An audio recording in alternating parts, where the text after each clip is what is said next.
Hi, my name is Siobhan Larkin. I'm from Blue Drum, and we bring arts and cultural work into community development contexts. And we bonded with you there when you said you don't know that much, because I too don't know that much. So I would like to just look at that comment you made about artists looking outwards. Is music to my ears, because I think that's a very important prerequisite for anyone who wants to work in a community setting or context. It would seem to me, however, that artists, whatever the genre may be, are educated to look inwards, which I can also see is very part of the process. Well, would you have any suggestions for educators about how they might start to train young artists to look outwards? Very great. It's a vicious cycle, I think, to a degree, about actor training, artist training, and tradition and the past. And there are dangers as well, because a lot of playwrights, I hope a playwright would say, I don't know, but the forms that playwrights inherit are forms that have been developed kind of in tandem with the way that actors are trained. So actors are trained to act in the plays that playwrights are trained to write for the actors who have been trained to act in the plays that the playwrights have been trained to write for the actors who have been trained. Do you understand what I'm saying there? That's what happens. So, in the drama schools in London particularly, that notion of psychological realism is still very, very strong. And so a playwright who maybe hasn't stood in a TV studio with a rubber thong and a pilot's cap on them, a playwright, it's a really potent image there. I should actually have a PowerPoint made. I have never watched that episode. If you thought I would have done. So for a playwright who hasn't had those kind of experiences, to think, well, if I've got to write a play for actors, I know actors all do psychological realism, I must write a play which has those tropes in it, has those requirements, those formal demands in it. And the playwrights go, there's the play, and the actors go, I know how to act in this play! Ah, we did this at drama school. And the playwright goes, oh, great, fantastic. I've written a play that actors can act in, and it doesn't break from the cycle. And it's a problem.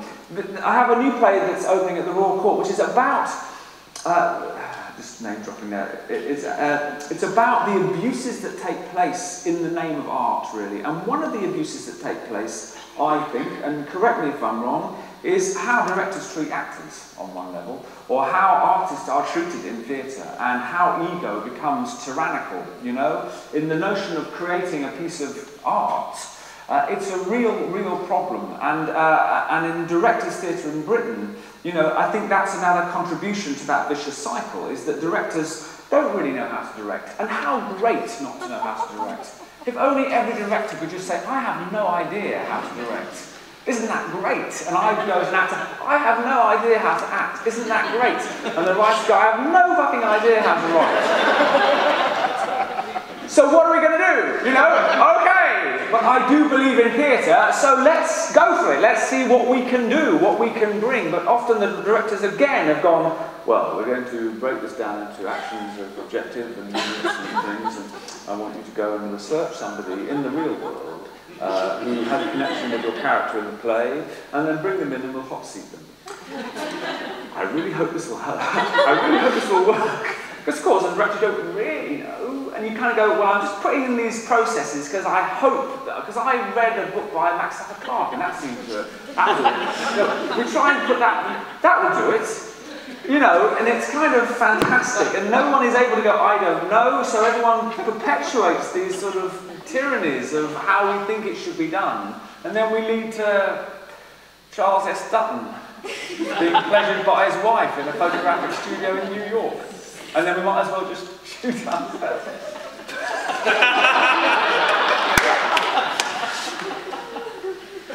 I don't know if I answered your question. Any questions? Yeah. Jen Carpenter, Irish Theatre Institute. Just wondering, Tim, what's really excited you in the last couple of years? What work have you seen, apart from Forced Entertainment, what other companies do you really love, and what has made you leave the theatre walking on air? Yeah. Oh, well, here's one. I saw First Love, there we go, kind of love it, you know, in New York I saw that. Here's a bit like Andy Smith, my director. Do you know what I mean? He just came on, he recognised I was in the same space he's in, and he told me a story. He didn't move much, which is great. I don't move much in my theatre very well. So that was beautiful. I mean, this is the holy grail for me, is work that is spare and simple. Actually, no, simple, not spare. Spare implies stripped down. It doesn't have to be minimalist for it to be simple. Does that make sense to you? And I worry that that's the notion you'll leave this session with, going, well, Crouch thinks it should all be, you know, absolutely nothing at all. Nothing at all, nothing at all. We can have whatever we like, you know, as long as it has been interrogated and it needs to be there. And we have decided in our not knowing anything that actually this has to happen, this has to be here. I get very tired of seeing shows that, you know, well, anyway, I'm not going to go there. Other things that I've enjoyed, I saw a show just a couple of weeks ago, the Unicorn Theatre, which was so there's a big movement in immersive theatre. Is that happening in Ireland? There's a company called Punch Drunk. Do you know about Punch Drunk? It's not really happening here. Yeah, okay. Well, it's interesting. So there was a Punch Drunk show in an underground tunnel in London. That was very interesting, actually. It was called Tunnel 228, because it was in Tunnel 228. And the old Vic, Kevin Spacey, had put money, and Bloomberg had put in, I don't know, £250,000. And they'd got artists and they transformed space, and you came in, you got a stamp, there were people in balaclavas. There's a PhD to be written about actors in balaclavas in the British theatre. Who were rude to you, told you to shut up and you couldn't do things, and it was all lots of swirly noise and music, and at one point a man walked up a wall and walked along the ceiling. You asked me what I liked. I didn't like that. I didn't like that. I find that quite hard because, again, that's a suggestion that the work has been done. Do you know what I mean? This work is phenomenal. The rendering, the detail of this is extraordinary and exquisite. Come in here and be amazed. And I don't want that. I don't want to be told to be amazed. I want there to be the process of amazement to come to me through a relationship. So I had a problem with that. But I saw another piece at the Unicorn Theatre about taken from stories from children from a renal dialysis unit in a London hospital, which was breathtaking, which was kind of immersive, but had children, 8-year-old children, were the guides to the experience. And again, there was something that was just so profoundly, I mean, you know, a show about children on dialysis, guided by children. It's going to be a winner, isn't it?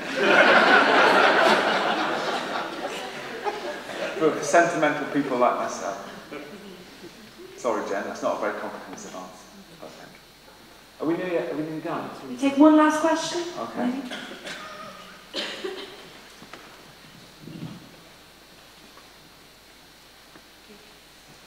Lucy Medlicott here. Whoops. I don't know how to use a microphone, obviously. Lucy Medlicott from Bullock Street Theatre. And I'm just so excited and invigorated to hear you talking about people in the same space as yourself and stuff like that. Because we just do stuff on the street with whoever's passing by. They don't know they're going to a show. And it's just, I'm just thrilled to hear you talking about that. We had a signer do the show, a BSL interpreter do the show in England last night. And she's someone I've worked with before. She did a children's show with me, and that was a totally interactive between me and her. But last night she came and she thought, I'm going to really take myself out. She was doing beautifully. And then at one point, I just looked at her. Because the idea with the signer is, I'm not in the play. I'm going to be here signing. You can't see me. I mean, people who can't have, you know, they can see me. You can't see me.